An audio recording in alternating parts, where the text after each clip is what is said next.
கர்த்தர் அதிசயங்களை செய்கிறார் ஊழியங்கள் வழங்கும் ஜீவ வார்த்தை.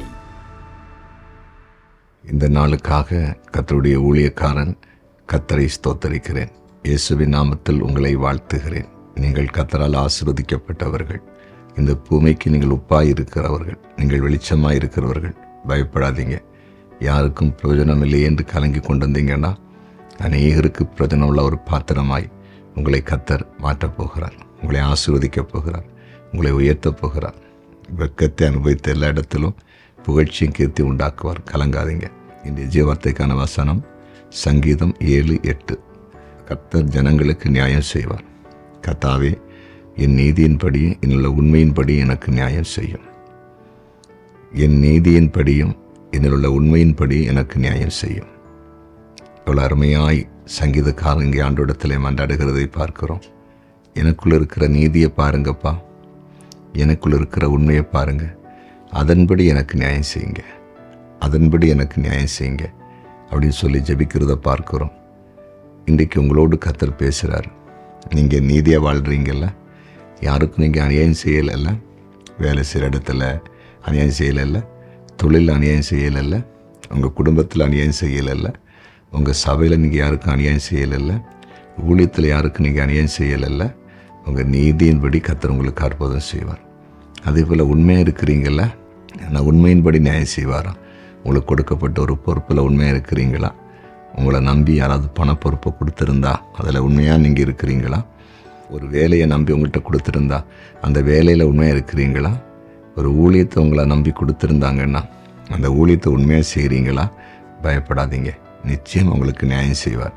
ஏதோ அநீதி இழைக்கப்பட்டிருந்தா, நெருக்கத்தை கொடுத்துருந்தாங்கன்னா, நான் இவ்வளவு நீதியாக இருந்தோம், உண்மையாக இருந்தோம், எனக்கு இப்படிப்பட்ட நெருக்கத்தை கொடுக்குறாங்க, நீங்கள் கண்ணீரோடு இருப்பீங்கன்னா நீங்கள் பயப்பட வேண்டாம். ஏசப்பா வாக்கு பண்ணிட்டாரு.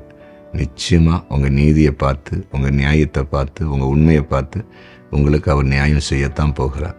சரியா? நீதி கிடைக்கும், நியாயம் கிடைக்கும். நீங்கள் உங்கள் தலை உயர்த்தப்படும். கலங்காதீங்க. உலகத்தில் சில நியாயம் கிடைக்காம இருக்கும். ஏசப்பட்ட வந்திருக்கிற எல்லாருக்குமே அவர் நியாயம் செய்வார். அவர் நீதியுள்ள நியாயாதிபதி. சோர்ந்து போகாதீங்க. ஜெபம் பண்ணுவோமா? ஜெபிக்கலாம். ஆண்டவரே, நீங்கள் பேசின ஜீவ வார்த்தைக்கு ஸ்தோத்திரம். நீதியின்படியும் உண்மையின்படி நியாயம் செய்கிறவரே, நாங்கள் நீதியாக வாழ்கிறோமே, உண்மையாக இருக்கிறோமே, எங்களுக்கு அநீதி இழைக்கப்படுகிறது என்று யார் இப்போது கண்ணீரோடு இருக்கிறாங்களோ உங்களுடைய பிள்ளைகளை கண்ணோக்கி பார்த்து, நான் உனக்கு இருக்கிறேன் மகனே, நான் உனக்கு இருக்கிறேன் மகளே, நான் உன் நீதியை பார்த்தேன், உன்னுடைய உண்மையை பார்த்தேன், நான் உனக்கு நியாயம் வழங்குவேன்னு சொல்லி நீர் நியாயம் செய்யும்படியாய் ஜெபிக்கிறேன். சோறுகளை மாற்றி போடுங்க ஆண்டவரே, கஷ்டத்தை மாற்றி போடுங்க, மலருக்கிற சஞ்சலங்களை மாற்றி போடுங்க. நீர் அப்படி செய்கிறீர், அதற்காய் ஸ்தோத்திரம். இப்பொழுதும் ஆண்டவரே, வியாதியஸ்தருக்காக உம்மை நோக்கி நான் மன்றாடுகிறேன். சளி, இருமல், காய்ச்சல்னால் அவதிப்படுகிற எல்லாரையும் நீர் இப்பொழுது சுகமாக்கும்படியாய் ஜெபிக்கிறோம். உறுப்புகள் பாதிக்கப்பட்டு கஷ்டப்படுகிற மக்களை கண்ணோக்கி பாரும். ஏசப்பா, நீங்கள் தொட்டு சுகமாக்கும்படியாய் ஜெபிக்கிறோம். முதிர் வயதிலே பலகீனப்பட்டு கண்ணீரோடு இருக்கிற ஒவ்வொரு முதியவர்களையும் நீர் தொடும்படியாய் ஜெபிக்கிறோம். சிறு பிள்ளைகளினால் கஷ்டப்படுகிற மக்களுக்கு விடுதலை கொடுக்கும்படியாய் ஜெபிக்கிறோம். சிறு பிள்ளைகளை தொட்டு சுகமாக்குவீராக. ஆண்டவரே, குறிப்பாக தொடர்ந்து தொழிலே நஷ்டம், வியாபாரத்திலே நஷ்டம், விவசாயத்திலே நஷ்டம் என்று யாரெல்லாம் கலங்கி கொண்டிருக்கிறாங்களோ அவங்களுக்கு அந்த நஷ்டத்தை மாற்றி லாபம் உண்டாக்கத்தக்கதான வழிகளை திறந்து கொடுக்கும்படியாய் ஜெபிக்கிறோம். அதே போல் ஆண்டவரே, குறிப்பாக இன்றைக்கு பிறந்தநாளை காண்கிற ஒவ்வொருவரையும் உடைய ஊழியக்காரன் ஆசீர்வதித்து ஜெபிக்கிறேன். அவர்கள் ஆசீர்வாதமாக இருக்கட்டும். திருமண நாளை காண்கிற ஒவ்வொருவருக்காய் ஜெபிக்கிறேன். எல்லா குடும்பங்களையும் ஆசீர்வதிப்பீராக.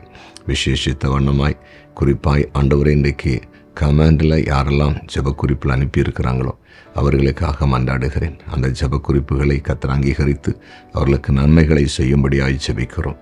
எங்கள் ஜெபத்தை கேட்டு நன்றி. இயேசுவின் நாமத்தில் பிதாவே, ஆமென், ஆமென்.